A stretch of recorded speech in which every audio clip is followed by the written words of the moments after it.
ஹலோங்க. இந்த வீடியோவை பார்க்கணுன்னு டிசைட் பண்ணி உள்ளே வந்ததுக்கு ரொம்ப ரொம்ப தேங்க்யூ. இவர் தான் லியோ. இவர் வந்து ஒரு மேல் ஷிட்ஸு, 3 வயசு ஆக போகுது.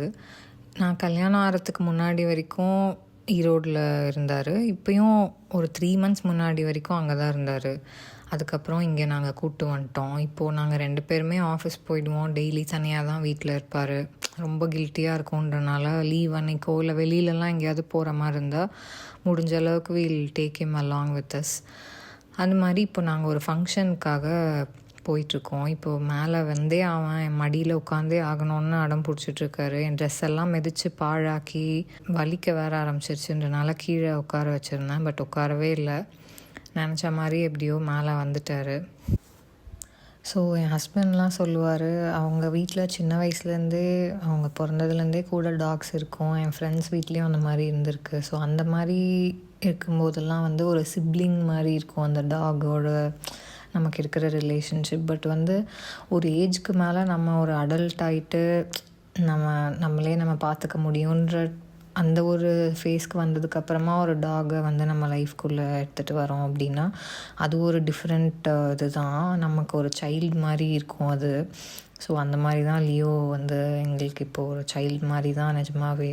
ஃபங்க்ஷன் வந்து பாண்டினாலே சென்னை மக்கள் எல்லாருக்குமே ஜாலி தான். ஒரு குவிக் கெட்டவே மாதிரி டக்குன்னு வந்துடலாம், ஜாலியாக இருக்கும், பீச் இருக்கும்.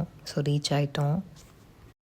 ஸோ இது எங்கேன்னு பார்த்தீங்கன்னா ஸ்ரீ சாய் ஹாலிடே இன் அப்படின்னு இருக்குது. பாண்டிச்சேரி போனீங்கன்னா இந்த ப்ராப்பர்ட்டி செக் அவுட் பண்ணி பாருங்கள். ஒரு க்யூட்டான குட்டி பூல் இருக்கும். This place is perfect if you want to go there with friends, have a nice weekend party and all that. ஜாலியாக இருக்கும். நாங்கள் அடிக்கடி இங்கே போவோம். எங்கள் கலீக் அண்ட் ஒரு க்ளோஸ் ஃப்ரெண்டோட ரெசார்ட் தான் அது. ஸோ முன்னாடி நிறையா வாட்டி வந்திருக்கோம். இப்போ கிறிஸ்மஸ்க்கெலாம் டெக்கார்லாம் பண்ணி ரொம்ப பியூட்டிஃபுல்லாக பண்ணியிருந்தாங்க. லியோவை இங்கே கூப்பிட்டு வர்றதுக்கு எங்களுக்கு ரொம்ப எக்ஸைட்டிங்காக இருந்தது. அவனுக்கும் ரொம்ப எக்ஸைட்டிங்காக தான் இருந்தது. அதுக்கப்புறமா செரெனிட்டி பீச் போகலாம் அப்படின்னு கூப்பிட்டு போனோம். லியோவுக்கு வந்து இதுதான் ஃபர்ஸ்ட் பீச்சு. இப்போ தான் அவன் லைஃப்பில் ஃபர்ஸ்ட் டைம் பீச் பார்க்குறான். ஸோ எனக்கு ரொம்ப நாளாக அவன் பீச்லாம் பார்த்தா எப்படி இருப்பான், என்ன பண்ணுவான்னு பார்க்கணுன்னு க்யூரியஸாக இருந்தது. ஸோ ஃபைனலி அன்றைக்கி கூப்பிட்டு போயிட்டோம். அப்புறம் இவன் நிறையா அங்கே சுற்றி இந்த டாக்ஸ் எல்லாம் பார்த்து கத்திட்டு இது பண்ணிகிட்ருப்பான். அவங்க கூட போய் விளாடணும்னு துரத்துறது கத்துறது எல்லாம் பண்ணுவான். பீச்சை பார்த்துட்டு அவனுக்கு என்ன பண்ணுறதுனே தெரில. அங்கே ஓடுறான், இங்கே ஓடுறான், ஃபுல்லாக மண்ணாக இருக்குது, தண்ணி வருது, இத்தனை பேர் இருக்காங்க, இத்தனை டாக்ஸ் இருக்காங்கன்னு ஒரு எக்ஸைட்மெண்ட். நாங்கள் பாண்டியில் இருக்கலான்னு நினச்சோம். பட் டூ மச் டிராஃபிக், எங்கேயும் போக முடியல. எல்லா இடத்துலையும் க்ரௌடு. ஈவன் லியோவை கூப்பிட்டோம், எல்லா இடத்துக்கும் போக முடியாது. ஸோ வந்துட்டோம். அதுக்கப்புறம் நெக்ஸ்ட் டே வந்து எனக்கு ஏதாவது நல்லா சாப்பிட்ணும் போல் இருந்துச்சு. ஆனால் எனக்கு வந்து ஜென்ரலாக நான் ஒரு பெரிய சோம்பேறின்றனால முடிஞ்ச அளவுக்கு ஈஸியான ரெசிப்பியாக தான் பண்ண ட்ரை பண்ணுவேன். ஈஸியாக இருக்கணும், கம்மி இன்க்ரீடியன்ஸ் இருக்கணும், ஆனால் நிறைய டேஸ்ட்டாக இருக்கணும். அதுதான் என்னோடய ஒரு க்ரைட்டீரியாவாக இருக்கும் எதாவது ஒன்று செலக்ட் பண்ணுறதுக்கு. அன்றைக்கி வந்து தேங்காய் பால் சாதம் சாப்பிட்லாம் அப்படின்னு தோணுச்சு. இது வந்து நான் என்னோடய ஃப்ரெண்ட் ஒருத்தங்க தான் எனக்கு ஃபர்ஸ்ட் செஞ்சு எடுத்துகிட்டு வந்தாங்க கிளாஸ்க்கு. சாப்பிட்டுட்டு எனக்கு ரொம்ப பிடிச்சிருச்சு. இந்த மாதிரி ஒன்று இருக்கிறதே எனக்கு அப்போ வரைக்கும் தெரியாது. அவங்கக்கிட்ட கேட்டு எப்படி பண்ணீங்க, ரெசிபியெல்லாம் சொல்லுங்கன்னு கேட்டு. ஆனால் அது எதுவுமே ஃபாலோ பண்ணியிருக்காது. இது வந்து சும்மா நான் இஷ்டத்துக்கு கண்ணா பின்னான்னு ஏதாவது ஒன்று பண்ணி வச்சுருப்பேன். ஸோ கோகோனட்டும் இல்லை, கோகோனட் மில்க்கும் இல்லை. ஆனால் கோகோனட் மில்க் புலாவ் சாப்பிட்ணுன்னு ஆசையாக இருந்தது. ஈஸியாக வேறு பண்ணுவோம் நம்ம எல்லாத்தையும், சோம்பேறியாச்சே. ஸோ பிளிங்கிட்டில் வந்து கோகோனட் மில்கே ஆர்டர் பண்ணிட்டேன். கோகோனட்டை வாங்கி மில்க் எடுக்கிற அளவுக்கு நமக்கு பொறுமை இல்லை. கோகோனட் மில்கே போட்டுடலாம். பசிக்க வேற ஆரம்பிச்சிருச்சு. ஸோ என்னோடய மார்னிங் ட்ரிங்க்கோடு ஸ்டார்ட் பண்ணேன். ராகி ஹுரி அப்படின்னு ஒரு பவுடர் கிடைக்கும் அமேசானில். அதை வந்து பட்டர் மில்கில் மிக்ஸ் பண்ணி குடிப்பேன் மார்னிங், சால்ட் போட்டு. ரொம்ப டேஸ்ட்டாக இருக்கும் அண்ட் உடம்புக்கும் ரொம்ப நல்லது. அப்புறம் முந்திரி ஒரு 10 முந்திரி மாதிரி எடுத்து அதையும் மிக்சியில் அடித்து ஒரு பேஸ்ட் மாதிரி பண்ணி வச்சுக்கணும். ஸோ இப்போது என் கிச்சன் வந்து ரொம்ப க்ளீனாக நீட்டாக அப்படிலாம் இருக்காது. எங்கள் வீடை வந்து நாங்கள் மெயின்டைன் பண்ணுறதே எங்களுக்கு ரொம்ப பெரிய வேலையாக இருக்கும். ஏன்னா 5 நாளும் நாங்கள் ஆஃபீஸ் போயிடணும். லியோவுக்கு வேறு அவனையும் பார்த்துக்கணும். அவனுக்கு ஃபுட்டு சமைச்சு வைக்கிறது, அவனை வெளியே கூப்பிட்டு போகிறது, வாக்கிங் கூப்பிட்டு போகணும் 2 வேளை. அவனோட மெயின்டெனன்ஸே வந்து கொஞ்சம் ஹை தான். ஸோ ஒரு மாதிரி டூ மச்சாக தான் இருக்குது. எனக்கு அட்லீஸ்ட் அப்படி தான் இருக்குது. கல்யாணம் ஆகி ஒரு 6 மந்த்ஸ் ஆச்சு இப்போது. பட் எனக்கு ஒரு மாதிரி ஒர்க்கை பார்த்துட்டு, வீட்டை பார்த்துட்டு, டாகை பார்த்துட்டு, இதுக்கு நடுவில் எனக்கு பிடிச்ச விஷயங்களில் பண்ணணும். திடீர்னு எக்ஸிஸ்டென்ஷியல் க்ரைசிஸ் வந்துடும். திடீர்னு என்னடா பண்ணுறோம், லைஃப் எங்கே தான் போகுது அப்படின்னு ஒரு மாதிரி ஆகிடுவேன்.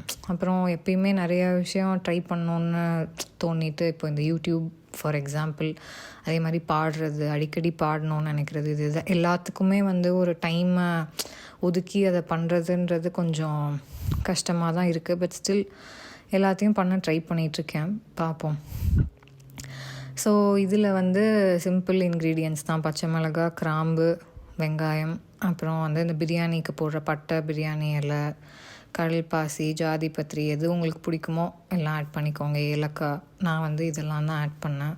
அப்புறம் புதினா கொஞ்சம். இந்த புதினாவை அந்த இலையெல்லாம் செப்பரேட் பண்ணி எடுத்து வைக்கிறது, வெங்காயத்தை வெட்டுறது, இதெல்லாம் எப்படி தான் டெய்லி பண்ணுறாங்கன்னு எனக்கு ஒரு மாதிரி ரொம்ப ஷாக்கிங்காக இருக்கும். முன்னாடிலாம் நமக்கு இது ஒரு விஷயமாகவே தெரியாது. அம்மா நமக்கு எல்லாத்தையும் பண்ணி கொடுத்துருவாங்க. எனக்கு நான் பண்ணுறப்போ தான் எப்படி இதெல்லாம் பண்ணுறாங்க. கல்யாணத்துக்கு முன்னாடிலாம் நான் சிங்கிளாக இருந்தப்போ நான் பாட்டுக்கு முடிஞ்ச அளவுக்கு மினிமலானா இதுவே மினிமல் தான். பட் இன்னும் தயிர் சாதம் இந்த மாதிரி ஒரு ரொம்ப பேசிக்கான ஒரு இதில் தான் இருந்துகிட்ருப்பேன். சும்மா ப்ரெட்டு டோஸ்ட் பண்ணி சாப்பிட்றது. இப்போது சரி 2 பேராக இருக்கோம், ஏதாவது திடீர்னு நல்லா சாப்பிட்ணுன்னு தோணும்.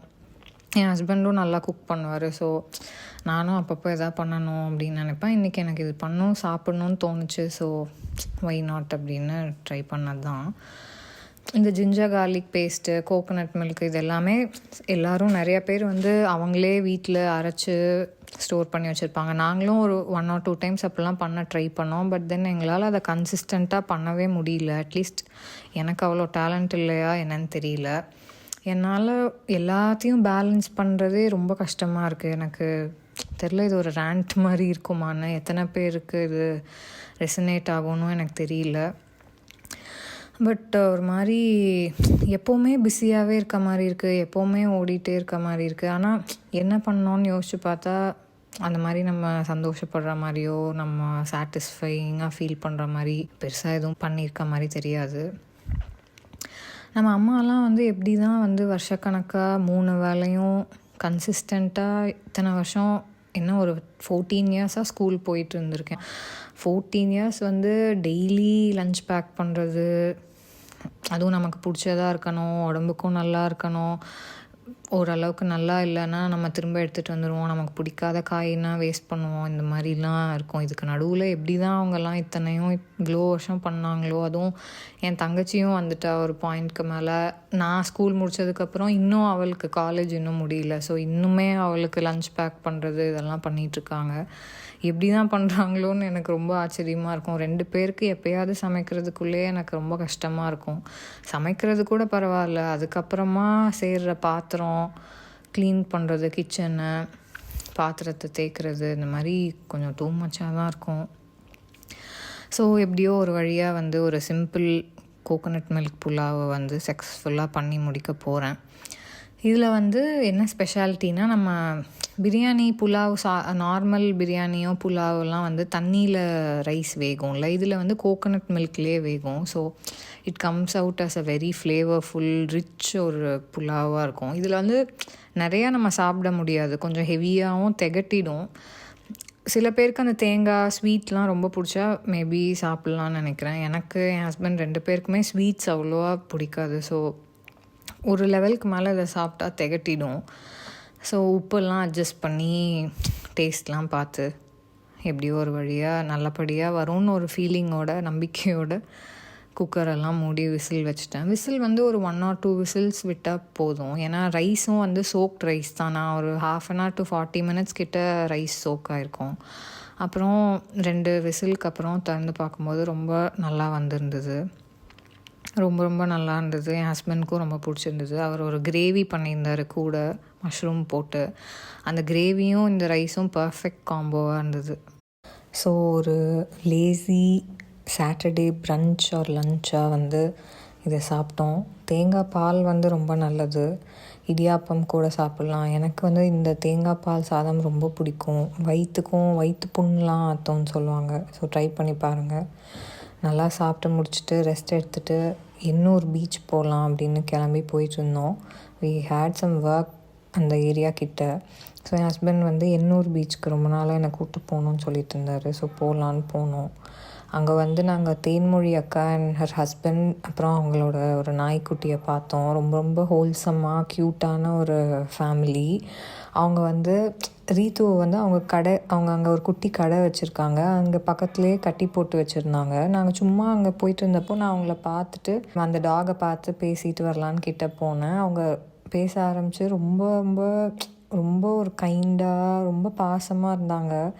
எங்களை வந்து சாப்பிட்டு போயே ஆகணும், வீட்டுக்கு வாங்க, பக்கத்தில் தான் எங்கள் வீடுன்னு ரொம்ப ரொம்ப கூப்பிட்டாங்க. நாங்கள் வந்து இல்லை இன்னொரு வாட்டி நிச்சயமாக வரோம் அப்படின்னு சொல்லிட்டு வந்திருக்கோம்.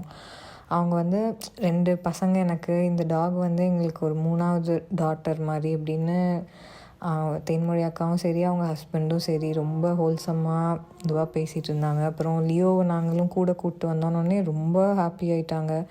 நாங்களும் அதே மாதிரி தான் எங்கே போனாலும் கூட கூப்பிட்டு போவோம், நீங்களும் அந்த மாதிரியா அப்படின்னு ரொம்ப எக்ஸைட் ஆகி வந்து லியோவெல்லாம் பார்த்துட்டு ரீத்துவெல்லாம் கூப்பிட்டு வந்து காமிச்சாங்க. ஸோ ரொம்ப ரொம்ப நல்லா இருந்தது. நம்ம திடீர்னு எதிரே பார்க்காம இந்த மாதிரி பீப்புளெல்லாம் மீட் பண்ணுவோம்ல லைஃப்பில், அந்த மாதிரி தான் இவங்கள நான் அன்றைக்கி மீட் பண்ணேன். அவங்க ரீத்துவை பற்றி பேசினதை கேளுங்க. அவங்க அப்பா எங்கே விட்டுட்டு போயிட்டு வரானா இப்போ ஒருத்தர் பைக்கை எடுத்தாங்கப்பா. அவங்க அப்பா பைக்கா அது ஏன் பைக்கை தொடர எங்கள் கடையாண்டு ஒரே பத்திரம் பார்த்து வர அப்படியே வர எல்லாம் கொடுத்துட்டு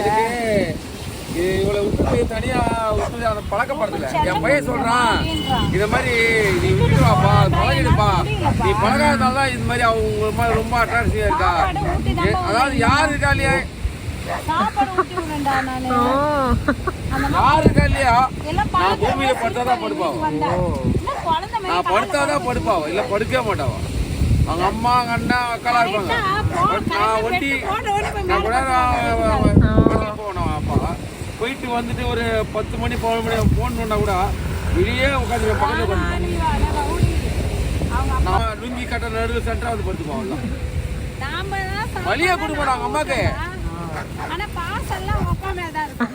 சாப்பாடு ஊட்டுறதுல இருந்து குளிப்பாட்டுறதுல இருந்து எல்லாம் நான் செய்வேன். நான் வந்து படுத்தேன்னா கட்டில மேல வந்து படுக்க மாட்டேன். அவங்க அப்பா வந்து ஒரு சைடுல படுத்தோன்னு கூட தலைக்கடி வச்சுக்கோங்க. இந்த மாதிரி பீப்புளெல்லாம் மீட் பண்ணுறப்போ தான் லைஃப் மேலே உலகத்து மேலே ஒரு நம்பிக்கையும் ஒரு பாசிட்டிவான ஒரு ஃபீலிங்கும் எனக்கு வரும். ரொம்ப ரொம்ப சந்தோஷமாக இருந்தது அவங்கள அன்றைக்கி பார்த்தது. ஸோ இந்த வீடியோ இதோடு நான் முடிச்சுக்கிறேன். Wish you all a very very happy new year. சீக்கிரமே நியூ இயர் விலாகோடு நான் அவங்கள மீட் பண்ணுறேன். இந்த வீடியோவை நீங்கள் இவ்வளோ தூரம் பார்த்துருக்கீங்கன்னா பெரிய தேங்க்யூ. ஹாப்பியாக ஹெல்த்தியாக இருங்க. Bye bye, take care, see you soon.